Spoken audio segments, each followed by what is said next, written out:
ili kukumbuka watoto wa Soweto, Afrika Kusini, waliouawa kikatili mwaka 76 walipopinga mfumo wa elimu ya ubaguzi wa rangi.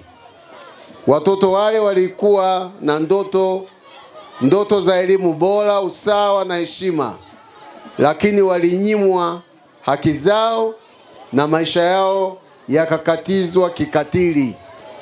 Leo miaka kadhaa baadaye tuna jukumu kubwa la kuhakikisha ndoto za watoto hawa haziwezi kufa bure. Kauli mbiu ni haki za mtoto, tulipotoka, tulipo na tuendako.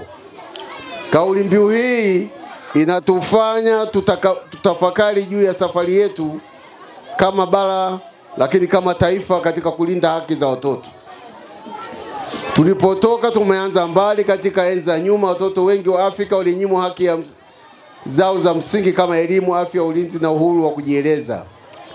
Walitumikishwa, walifanyiwa ukatili, na mara nyingine walihusishwa na migogoro ya Afrika.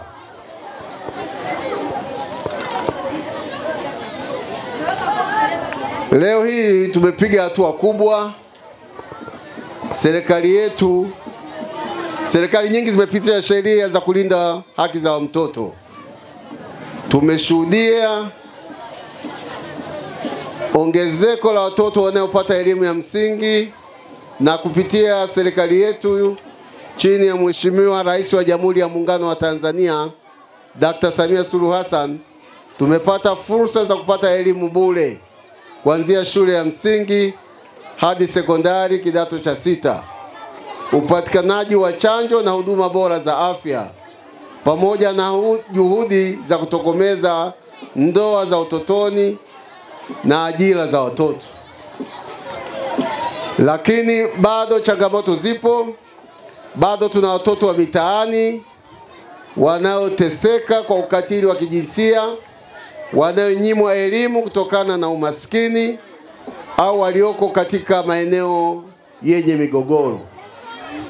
Tuendako tuna wajibu wa kuhakikisha kuwa mustakabali wa mtoto wa Afrika ni wenye matumaini. Lazima tuwekeze zaidi katika elimu bora na jumuishi kwa watoto wote, afya ya mtoto hasa maeneo ya vijijini, ulinzi dhidi ya ukatili wa aina zote, ushiriki wa watoto katika maamuzi yanayowahusu, teknolojia na stadi za maisha ya kizazi kipya. Wito kwa jamii, wazazi na walezi. Tunalo jukumu la kwanza katika jamii kuelekeza watoto wetu kuhusu maadili, kuwalinda na kuwapa nafasi ya kuota ndoto zao. Walimu na viongozi wa dini, tuwalee watoto wetu kwa busara na uadilifu. Mashirika ya kiraia na taasisi binafsi, tushirikiane kuhakikisha hakuna mtoto anayeachwa nyuma, na watoto wenyewe muwe na nidhamu, bidii na heshima, haki na hoja na wajibu. Naomba tuendelee kuenzi siku hii, na kwa maneno, si kwa maneno bali kwa vitendo. Tuwe na dhamira ya kweli ya kulinda haki za mtoto, kwa sababu mtoto wa leo ndio kiongozi wa kesho. Tuwapende, tuwalinde, tuwape nafasi ya kung'ara, na tusisahau hakuna taifa bora bila watoto wenye furaha, afya na matumaini. Tumeshapeana mafunzo mazuri. Wakati wa maandalizi tulikuja kama timu ya maendeleo ya jamii, ndugu mgeni rasmi, lakini pia watoto wazuri, na kumbushia tulivyowaambia kwamba usimwache elimu aende zake, msome kwa bidii. Hatuna changamoto kwa muda huu. Serikali yetu inajitahidi kwa kuelekeza miundombinu iliyo bora, ikiwemo madarasa, ikiwemo kuandaa walimu katika shule zetu, lakini vitabu. Kwa hiyo tuwatii wazazi wetu na walezi, tusome kwa bidii ili tutimize ndoto zetu. Tumeelewana watoto wazuri lakini tuwe watoto wema, lakini tuitunze nchi yetu nzuri Tanzania, lakini pia tuwe wazalendo siku zote za maisha yetu katika nchi yetu ili endelee kuwa na amani, upendo na ushirikiano. Katika shule zetu tunamshukuru mama yetu Samia kwa sisi watoto wa kike ametuboresha, kwa sababu kwanza tumejengea vyoo special kwa maalum kwa ajili ya watoto wa kike.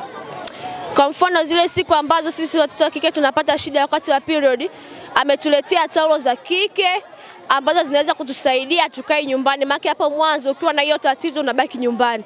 Kwa sasa tumeletewa hivyo vifaa na tunapo darasani kila siku. Tunamshukuru mama yetu Samia kwa maadhimisho haya ya mtoto wa Afrika.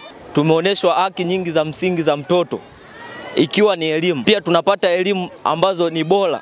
Wazazi wanahitaji kujitoa kwa mali kama kuchangia mchango wa chakula ili watoto waendelee kudumu mashuleni. Pia wanahitaji kuwalipia mahitaji ya msingi kama madaftari, peni, rula ili wanafunzi waweze kupata elimu bora huko mashuleni.